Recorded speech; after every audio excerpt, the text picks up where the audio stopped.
Salut à tous, j'espère que vous allez bien. Donc, petite vidéo mise à jour sur le Bitcoin et l'Ethereum. Donc, comme tous les mercredis, on est sur Twitch, on est en live, il y a le chat qui vous passe le bonsoir. Donc, n'hésitez pas à nous rejoindre, vous avez le lien sous la vidéo, dans la description.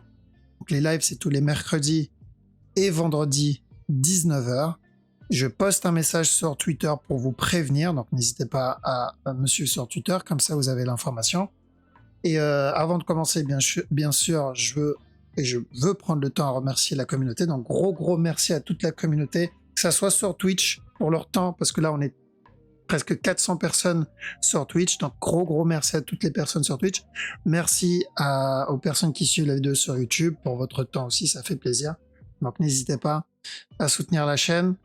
Et je vous mets le petit warning. Let's go.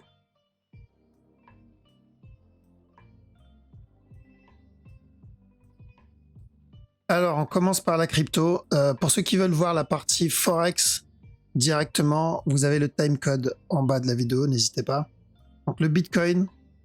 D'abord, notre ami le Bitcoin qui, mine de rien, se développe proprement, doucement, mais sûrement. Donc, rappelez-vous ce qu'on a dit la dernière fois. Alors, je remontre la structure que j'ai partagée sur la dernière vidéo. Rapidement, parce que l'analyse est vraiment pas différente en vrai. Hop, on va copier ça et on va descendre ici. Pourquoi je prends le temps de faire ça? C'est pour que vous ayez l'habitude avec le fractal. Je sais que c'est chiant, je sais, ils ont peut-être déjà l'habitude de ça, mais beaucoup ont du mal encore avec le fractal. D'accord? Donc, on a eu ce up et le drop derrière. Donc, le up et le drop derrière.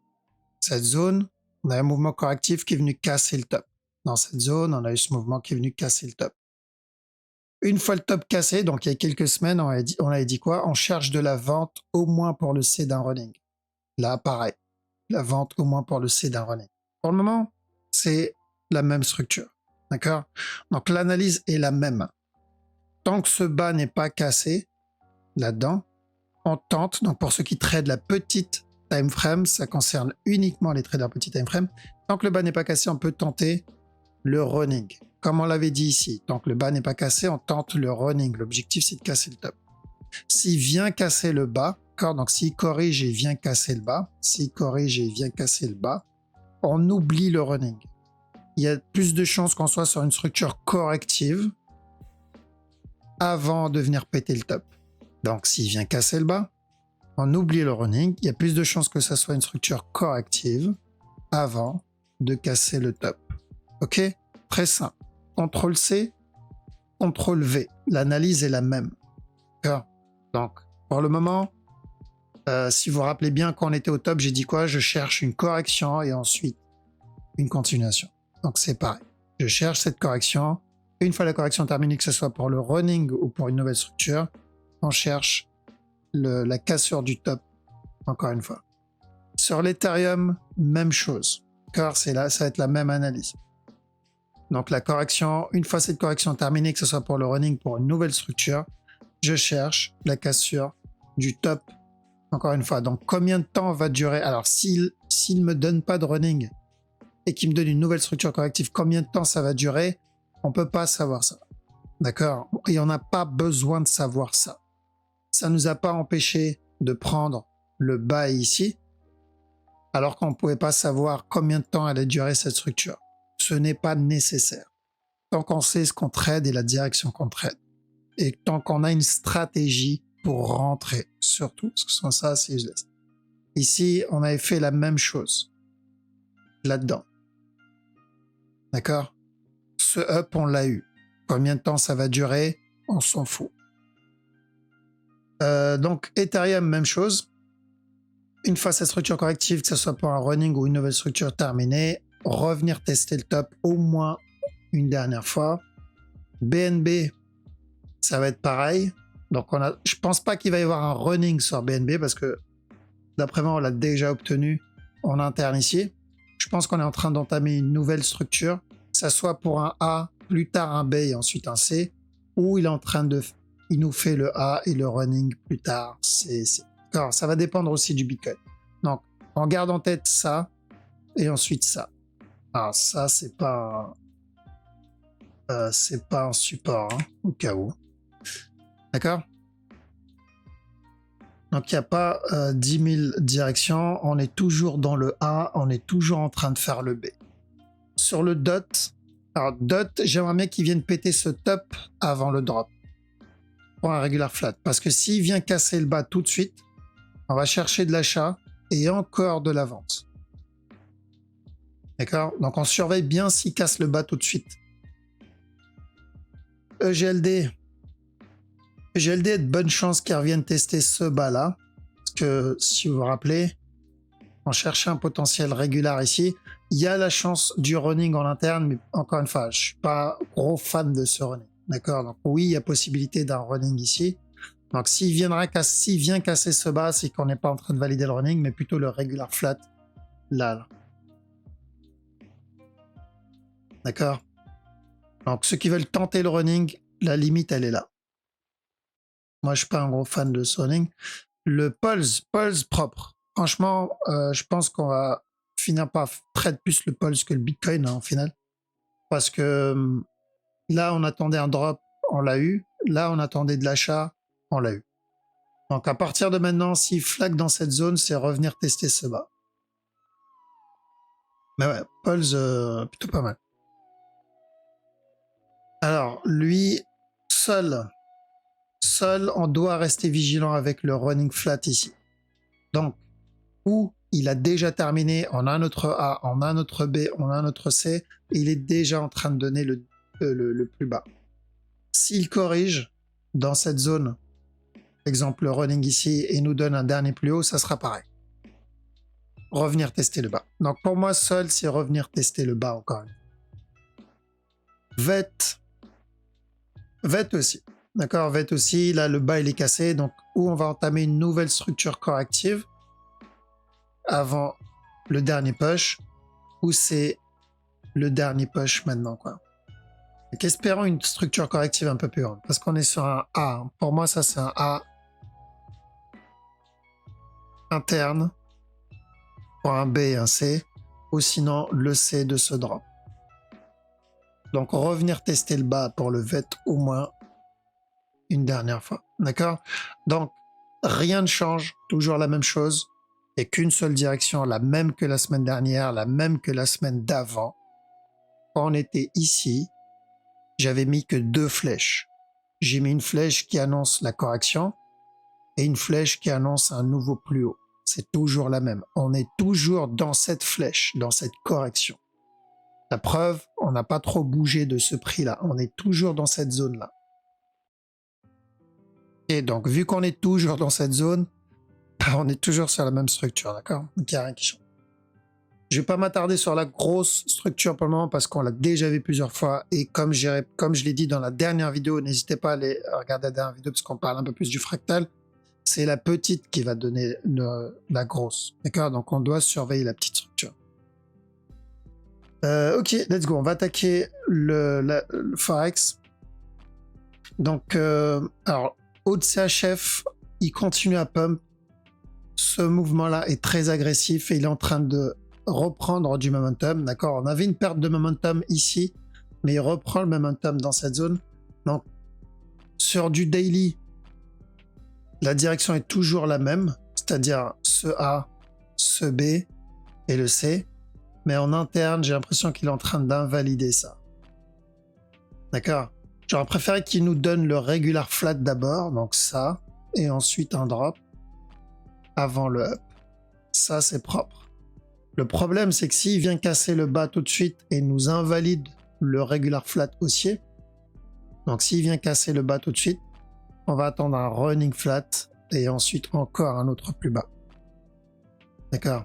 Donc attention, je vais juste voir s'il y a quelque chose d'intéressant en petit time frame, mais je pense pas. Ouais, non, il a validé ça là. Le running ici en interne. Pas grand chose en petit time frame. OGPY. Alors, OGPY, un petit sell. On cherche un petit sell ici. Donc, drop là-dedans. On peut avoir un mouvement un peu plus complexe. C'est le Forex. D'accord? On peut avoir ça. Drop, up, et ensuite un drop. Mais ça ne change pas la direction. Revenir tester ce bas une fois. AUD USD. Why not pour le C, pour un running flat ou un regular flat, mais au moins un C. D'accord. S'il casse pas, ça va être un regular. S'il casse, ça va être un running. Donc on cherche des buy setup. Lui aussi, il y a de bonnes chances qu'on reteste ce bas. Et à chaque nœud plus bas, on tente le buy pour revenir tester le top. Pour le plus gros flat. CHF JPY. Alors, est-ce qu'on a quelque chose d'intéressant sur CHF JPY? J'ai pas l'impression. C'est un future running. Il a donné un beau petit flag ici. Mais ça, et ensuite le buy. Donc, tant que j'ai pas le C, je tente pas le up. Le DAX, 4 heures. Tant que ce bas n'est pas cassé, le régular. D'accord? Revenir tester le top. Tant que ce bas n'est pas cassé, c'est le régular. Ça, et ensuite encore de la vente. S'il vient casser, ça sera pareil, mais pour un running, et ensuite encore de la vente. D'accord? Donc sur du daily, c'est encore de la vente, mais sur du 4 heures, on a toujours ce flat. En 1 heure, ça va être ça. Donc il y a de bonnes chances qu'on revienne tester ce bas. Peut-être sur une structure, un running en interne. Donc, toujours le regular flat. Ça n'a pas changé. Pour retester le top. DXY. Ok, donc DXY, l'objectif, il est atteint. Donc ici, on a dit de chercher de l'achat jusqu'à ce top. Nickel. Maintenant, tant que ce top n'est pas cassé, on cherche de la vente jusqu'à ce bas. Eurohood. Eurohood, il y a un petit flat en préparation. D'accord? Tant que ça reste correctif ici, bye. Jusqu'à ce top. EuroJPY. Un petit C. Et ensuite un up. EuroNZD. Pareil. Un petit drop. Tant que ce bas n'est pas cassé, un dernier push. EURUSD, il y a de bonnes chances qu'ils viennent péter ce bas. Donc notre objectif, c'est toujours ça, ce bas, depuis des semaines, même des mois. Toujours le même. Par contre, on peut avoir encore plus grosse correction avant, mais ça ne change pas l'objectif. Il traîne, il se fait désirer, mais c'est toujours la cassure du bas. GBPO, c'est retester le top et ensuite de la vente. Pareil. GBP CAD.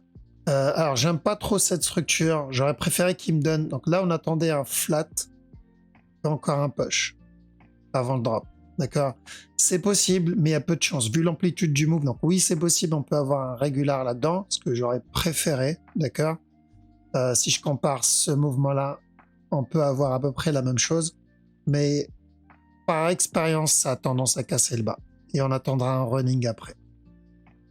Donc un peu comme ça. Si je copie ce mouvement-là, tac, un truc comme ça, quoi. Ok. GBP JPY, petit sell. On va revenir tester ce bas-là. On va chercher plutôt de la vente pour du 1 heure. GBP NZD, cassure du top. Alors on peut avoir un nouveau plus bas avant, mais au moins un dernier push. Il y a de bonnes chances qu'il casse ce top aussi. Donc comme prévu, hein, l'objectif c'est toujours la cassure de stop, ça n'a pas changé.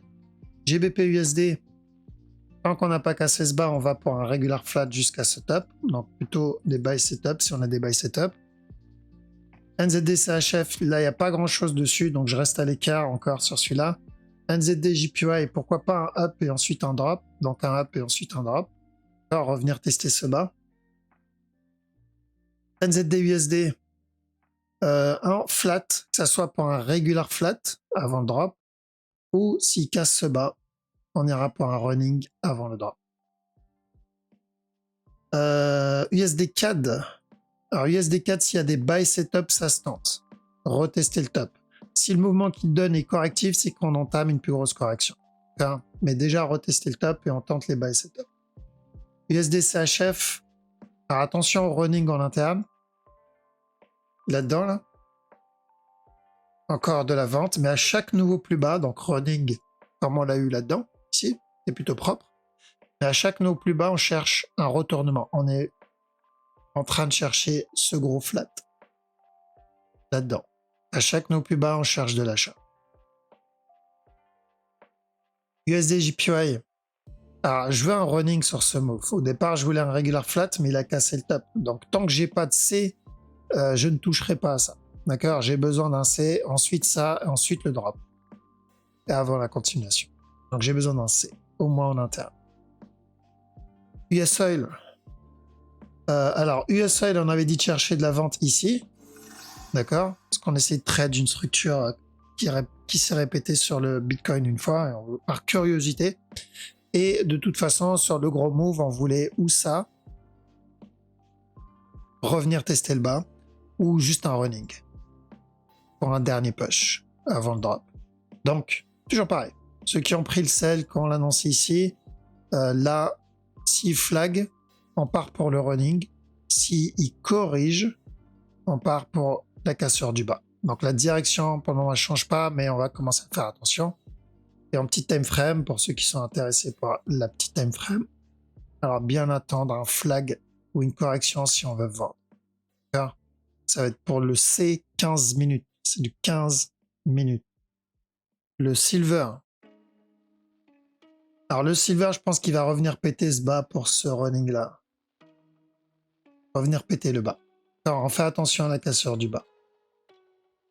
Le gold. Alors le gold, en fait, ce qui m'embête, c'est que les deux, ils ont tendance à se suivre. Le gold, tant que ce bas-là n'est pas cassé, je privilégie plutôt de l'achat jusqu'à ce top et ensuite de la vente. D'accord?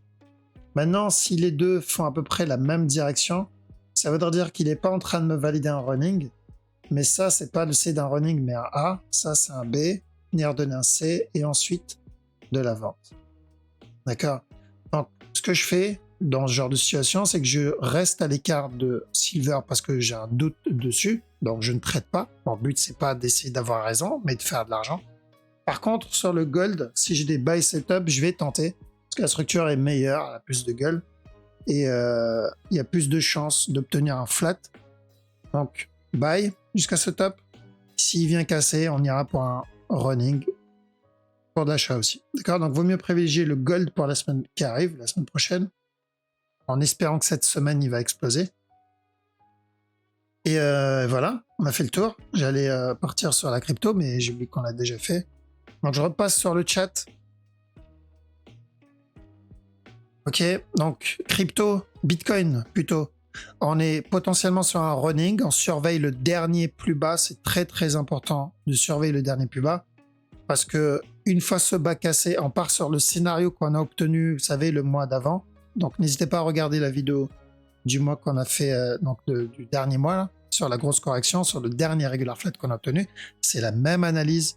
Je pense qu'il y a de bonnes chances et j'espère que ça va être la même structure, parce que si c'est la même structure, ça va pas être très compliqué à trade.